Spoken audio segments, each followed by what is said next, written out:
Olá, eu sou Fernando Ibanez e hoje vamos falar sobre parafusos. O que é um parafuso? Vocês já pararam para pensar que a hélice de um avião, um parafuso e um saca-rolha são a mesma coisa? Na verdade, parafusos são dispositivos que convertem força de rotação em movimento linear. A morfologia helicoidal da rosca, a cada rotação, promove o deslocamento linear do instrumento parafuso sobre um eixo longitudinal. Para que isso aconteça, o parafuso possui um core central, ou seja, um eixo central sólido envolto por uma hélice, e tem também uma cabeça, ou uma extremidade mais dilatada, que impede o seu movimento a partir de determinado momento. Para a perfeita compreensão da estrutura e função dos parafusos e de sua aplicação, é importante que falemos sobre alguns aspectos técnicos do parafuso. O parafuso apresenta um diâmetro nominal ou diâmetro externo, que é o diâmetro mínimo para a realização de um furo guia ou furo deslizante. Esse diâmetro externo é aquele de fora do parafuso, das extremidades das cristas das roscas. O parafuso também possui um diâmetro, chamado de diâmetro interno ou alma do parafuso, e esse diâmetro representa o fundo de cada rosca. É o tamanho mínimo do furo necessário para se produzir um orifício piloto, em que será cortada a rosca do parafuso. O parafuso também possui uma rosca, e essa rosca tem o tamanho máximo da hélice disponível para prender o osso. A profundidade da rosca é o resultado da subtração do diâmetro interno a partir do diâmetro externo dividido por 2. Cada rosca tem um passo, ou seja, a quantidade que o parafuso avança em movimento linear a cada giro de 360 graus. Quanto menor for o passo de rosca, mais voltas da hélice vão ficar presas ao osso. A cabeça do parafuso permite conectar uma chave para progredir o parafuso, e ela geralmente é resultado de um recesso numa extremidade mais dilatada do parafuso. Esse recesso nos parafusos cirúrgicos geralmente é hexagonal, em cruz ou em estrela. Dependendo de sua conformação, o recesso pode fragilizar a cabeça e facilitar a quebra do parafuso, ou, dependendo ainda de sua conformação, o recesso pode facilmente ser destruído durante a aplicação do torque. A cabeça do parafuso tem por principal função impedir o movimento do parafuso quando ela toca no osso ou na placa. O diâmetro da cabeça do parafuso sempre é maior do que o diâmetro nominal do parafuso.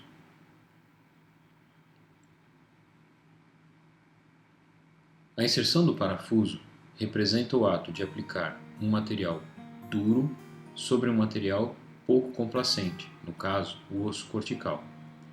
Para tanto, alguns passos devem ser seguidos, a fim de se evitar a fratura do osso.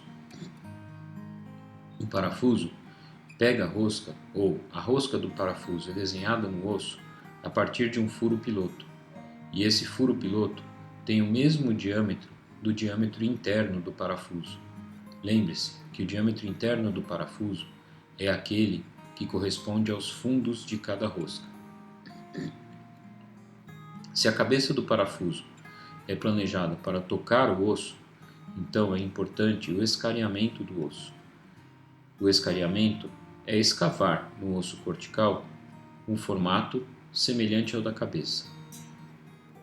O escariamento aumenta o contato da cabeça do parafuso com o osso, diminuindo assim o estresse e diminuindo as chances de quebra da cortical. Também é importante, depois da perfuração piloto, que se faça um macheamento. Macheamento é a remoção de osso no formato exato da rosca do parafuso. O macheamento também remove os debris produzidos durante a remoção de osso cortical para recortar o formato da rosca. O macheamento pode ser feito com uma ferramenta específica, denominada macho, ou com o próprio parafuso, no caso de parafusos autorrosqueantes. Parafusos autorrosqueantes possuem em sua extremidade dois cortes que promovem o macheamento antes da evolução do parafuso. Esses dois cortes são especificamente delimitados no parafuso para remover cortical e fazer com que os debris saiam do caminho da rosca recém-desenhada. Parafusos autorroscantes não necessitam de macho. Neste exemplo, pode-se ver a diferença de um parafuso autorroscante à esquerda, um parafuso não autorroscante ao centro e um desenho esquemático de um macho à direita. Notem que tanto o parafuso autorroscante à esquerda quanto o macho à direita possuem cortes em sua extremidade que, além de recortarem a cortical e desenharem na cortical a rosca do parafuso, esses cortes fazem com que os debris removidos sejam direcionados para fora do orifício, evitando assim que eles fiquem esmagados entre a rosca e o osso. A cabeça do parafuso comprime o osso ao tocá-lo. A cabeça do parafuso faz com que haja uma distração do parafuso, ou seja, depois que a cabeça toca o osso, a evolução do parafuso vai promover a distração do mesmo, e isso deve gerar uma pequena força de compressão sobre a cortical, o que mantém o parafuso estável. A aplicação de parafusos nos ossos depende também da seleção do parafuso de comprimento adequado.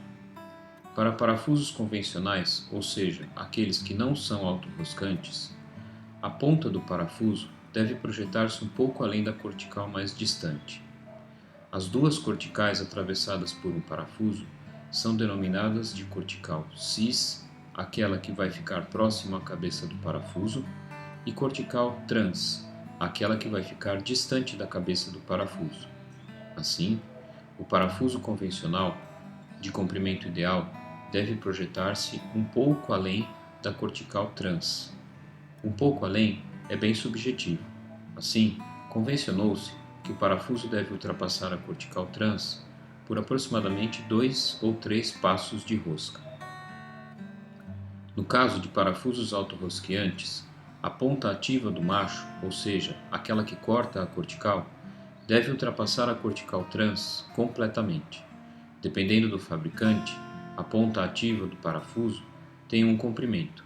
Assim, antes de aplicar o parafuso, é necessário que se saiba quantos passos de roscas correspondem ao macho do parafuso e assim planejar sua evolução e seu comprimento para que essa porção do parafuso ultrapasse completamente a cortical trans. A aplicação de parafusos depende de uma sequência única de eventos. Primeiro é feita a perfuração. O diâmetro da bloca que vai aplicar o parafuso deve ser idêntico ao diâmetro da alma do parafuso, ou ligeiramente maior. Convenciona-se que a broca que faz o furo piloto é 0,1 mm maior do que o diâmetro interno ou o diâmetro da alma do parafuso. Após a perfuração, faz-se a medição do orifício para a escolha do parafuso de comprimento ideal. A maioria dos sets de instrumentos tem um medidor, ou, em alguns casos, a broca é marcada como se fosse uma régua. Em seguida, é feito o macheamento do orifício. Com o macho, recorta-se na cortical os passos de rosca. O macho, lembrando, remove os debris e evita que esses debris fiquem esmagados nos fios de rosca do parafuso. Vale ressaltar novamente que parafusos autorroscantes não necessitam de macheamento. Por fim, é feita a instalação do parafuso, ou seja, o parafuso é aplicado no furo recém-criado. A aplicação do parafuso depende de algum torque. Torque é a força que se utiliza para progredir o parafuso. A aplicação deve ser gentil e contínua, evitando assim que o osso se distraia rapidamente e corra o risco de fratura. Nessa imagem, são esquematizados os passos para a aplicação de um parafuso. Note novamente que a cortical próxima à cabeça do parafuso é denominada de cortical cis. A cortical que vai ficar distante da cabeça do parafuso é denominada de cortical trans. Na letra A, observa-se a perfuração do orifício que vai receber o parafuso. Note que a broca está sendo utilizada através de um guia. Esse guia protege os tecidos moles ao redor e ajuda a direcionar a broca para que o furo saia no sentido desejado. Em seguida, na ilustração B, um medidor é utilizado para medir o comprimento do orifício. Todos os medidores, ou a grande maioria deles, mede exatamente o tamanho do orifício que está sendo aplicado. Em seguida, na ilustração C, é aplicado o macho, que recorta nas corticais cis e trans o passo de rosca exato do parafuso e a profundidade da rosca. Note também que o macho está sendo utilizado através de um guia. O guia do macho, além de facilitar o seu direcionamento e evitar que o furo seja desviado, ajuda a proteger os tecidos moles.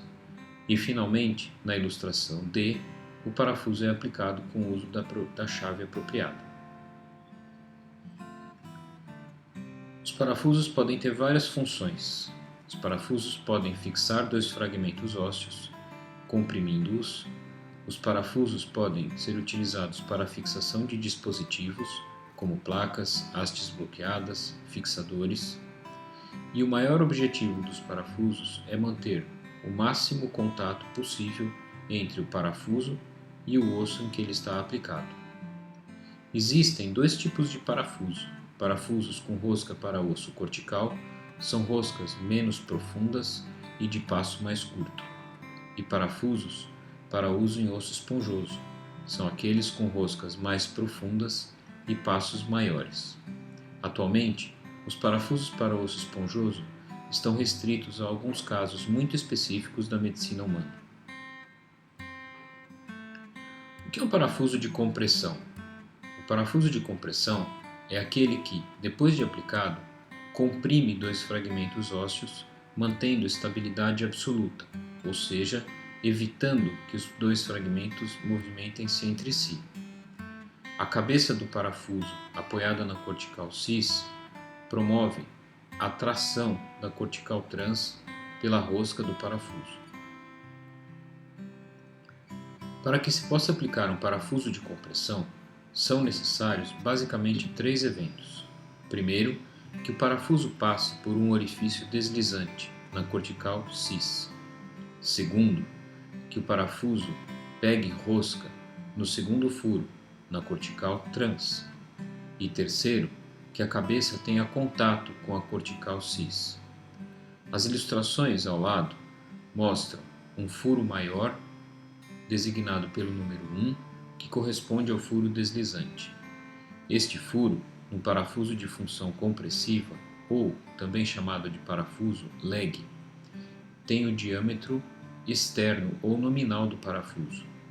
Em seguida, identificado pelo número 2, está o furo da cortical trans, que tem o diâmetro da alma ou do core, ou o diâmetro interno do parafuso. As duas ilustrações abaixo mostram dois eventos interessantes.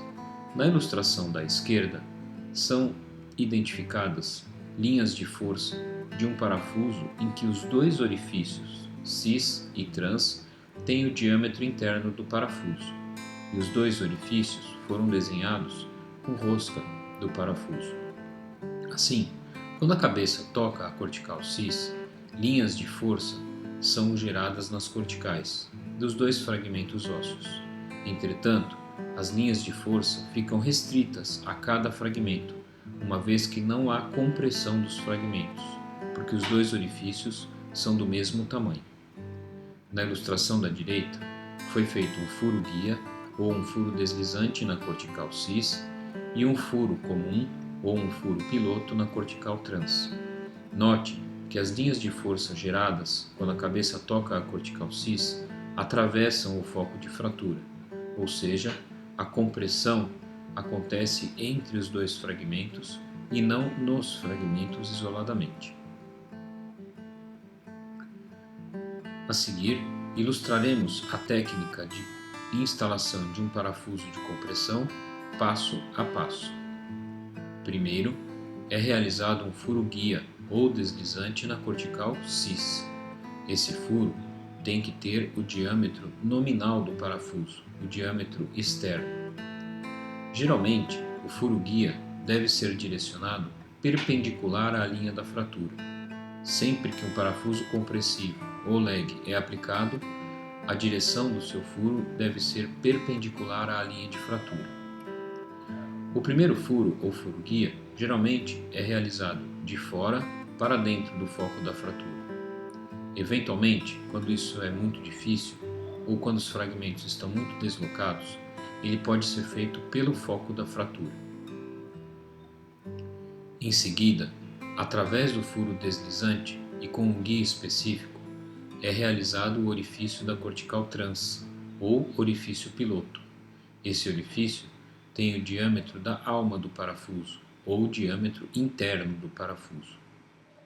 Eventualmente, dependendo da forma como os fragmentos estão acomodados na fratura, a realização do furo cis, primeiro, é difícil. Então, realiza-se o furo trans, ou furo piloto, do foco da fratura para a cortical. Em seguida, a fratura é reduzida e, através de um dispositivo, como mostrado na ilustração à direita da figura 2A, realiza-se o furo da cortical cis. Esse dispositivo é especialmente desenhado para que os dois furos sejam concêntricos.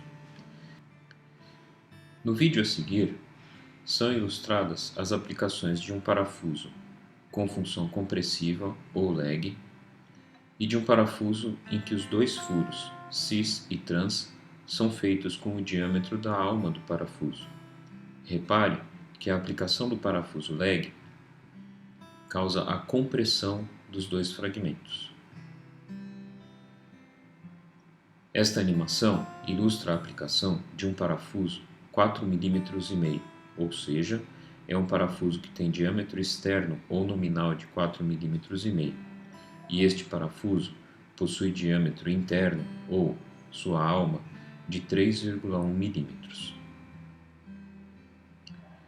Primeiro é realizado o furo com uma broca através de um guia. Esse furo tem 4,5 mm. Em seguida, um guia menor é introduzido dentro do furo da cortical cis e um furo 3,2 mm, 1 mm maior do que a alma do parafuso, é realizado na cortical trans. O guia é utilizado para que os dois furos fiquem concêntricos. Agora é feito o escariamento, aquela manobra da cortical que aumenta o contato da cabeça do parafuso com a cortical óssea. Em seguida, é feita a medição do furo e o tamanho do parafuso é definido. Agora, através de um guia que protege os tecidos e direciona o macho, é recortada a rosca da cortical trans. Repare que o macho é especialmente desenhado para que os debris sejam lançados para fora do orifício. O tamanho do parafuso é checado.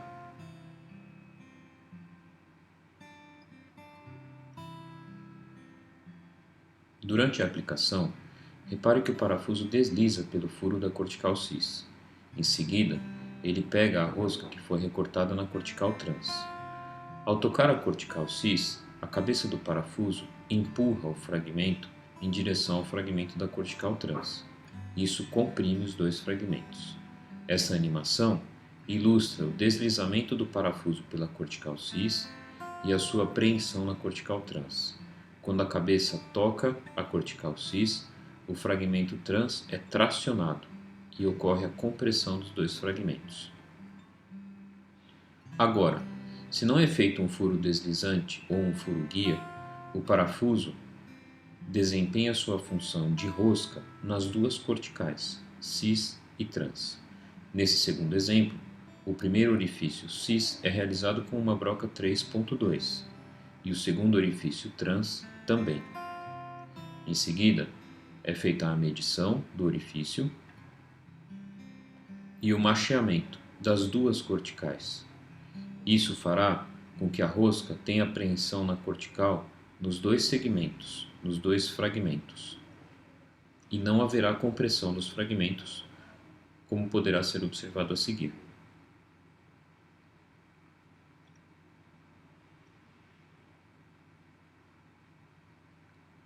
Repare que desde o início o parafuso desenvolve rosca, e ao tocar a cortical, a cabeça não empurra o fragmento em direção ao outro.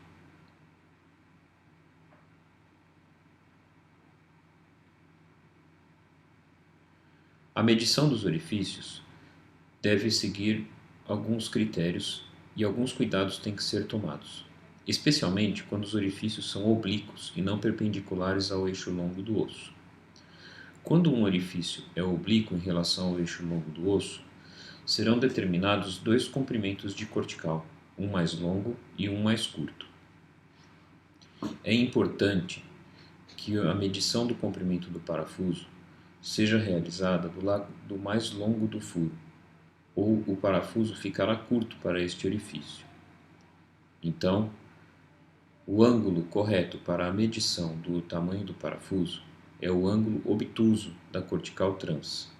Essa é a medida correta do tamanho do parafuso. Ainda no quesito detalhes, o macheamento precisa de alguns cuidados. O macheamento é o último procedimento antes da aplicação do parafuso. Recordando, a aplicação do parafuso segue 4 passos: perfuração, medição, macheamento e a aplicação propriamente dita. O uso do macho, por ser um objeto cortante e que desenha na cortical óssea a rosca do parafuso, deve ser sempre feito com cuidado, atenção e destreza. O macho sempre deve ser utilizado através de uma manga ou de um guia. Isso protege os tecidos e ajuda no controle do alinhamento. O macho é passível de cortar a cortical na ida e na volta, ou seja, durante a sua progressão e regressão, o macho recorta na cortical o desenho da rosca, que é idêntico ao parafuso. O macho nunca deve ser utilizado com motor, sempre manualmente. Nesta ilustração, observe que o macho está sendo utilizado dentro de um guia, dentro de uma manga. E agora, observe que, se o macho for introduzido em uma angulação e removido em outra, será produzido um desvio no orifício, ou um alargamento no orifício. As roscas desenhadas na ida e na volta, se o macho não estiver alinhado, serão díspares, e isso pode atrapalhar a permanência do parafuso no orifício e acarretar a sua soltura precoce. Terminamos aqui o capítulo de parafusos. Em resumo, abordamos os conceitos sobre o que é um parafuso, abordamos a estrutura e medidas dos parafusos, abordamos o diâmetro nominal e interno dos parafusos, as técnicas para aplicação de parafusos, perfuração, medição, macheamento e aplicação do parafuso propriamente dito, e introduzimos os conceitos de parafusos compressivos, que exercem força de compressão na linha de fratura entre dois fragmentos, e parafusos posicionais, aqueles em que, uma vez que a cabeça toca a cortical cis, não desempenha a compressão dos fragmentos. Muito obrigado e até a próxima. Eu sou Fernando Ibanez.